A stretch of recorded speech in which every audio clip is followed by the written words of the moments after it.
political person, or you're serious about the welfare of, you know, say the country, United States, and so forth and so on. So anyway, so that's it. More and more bodies heading over to University of Pennsylvania, because summer is officially over, you know. Even if the date says September 21st, school starts before that, you know. And this is the week where people start rolling in. Last week was first year orientation, freshmen. This week I think is second year orientation. I didn't know second year students had orientation, so I'm not sure, you know, unless you have transfers and stuff like that. And a lot of people change their, you know, their degree, or what do I want to say, their pursuits. It's like freshman year, you take a lot of general classes in many universities. You're not overly specialized. And you're like, should I go biology or should I go finance? That's funny. So it could change because maybe you get into the business side of the medical industry. So you take, you know, and I guess that makes sense for second year. So thank you, universe. I appreciate that, for helping me see what the possibilities were. All that came through the airwaves. Or I just thought about it, you know, I'm used to having to think about different sides of the coin. By the way, please like, share, and subscribe. And talking about coin, I could use donations, and I'd be very appreciative, and I would create more videos, up the channel, do more things, so forth and so on. Also, speaking of coin, all the way over there is Devil's Pocket. That's the smokestack area. And if you look on a map, like a streetwise map or whatever, it'll actually say Devil's Pocket. Isn't that neat? I guess South Square is up here.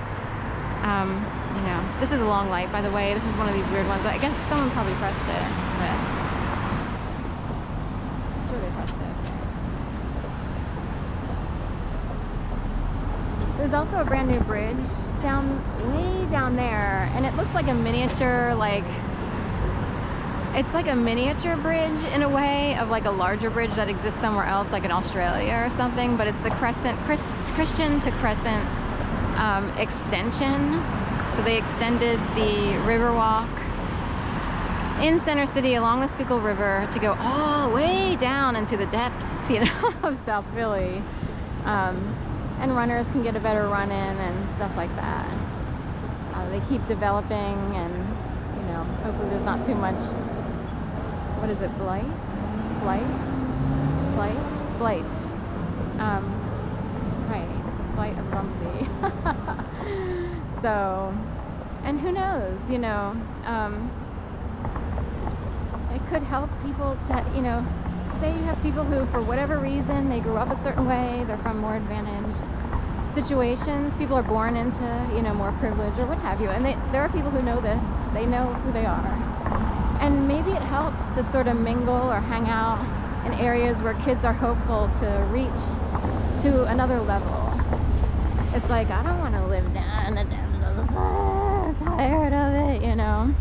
I mean, people have different mentalities, different sensibilities, and sometimes people snub, you know, sort of the quote-unquote upper class or privilege or what have you. But there are plenty who are like, there's got to be something better than this, right? You know what I mean? You're like, why should people suffer? Like, I feel like I'm suffering every day. There's got to be something better.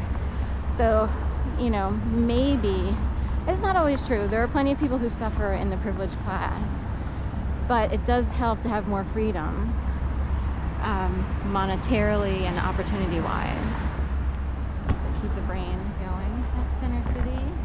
The Schuylkill.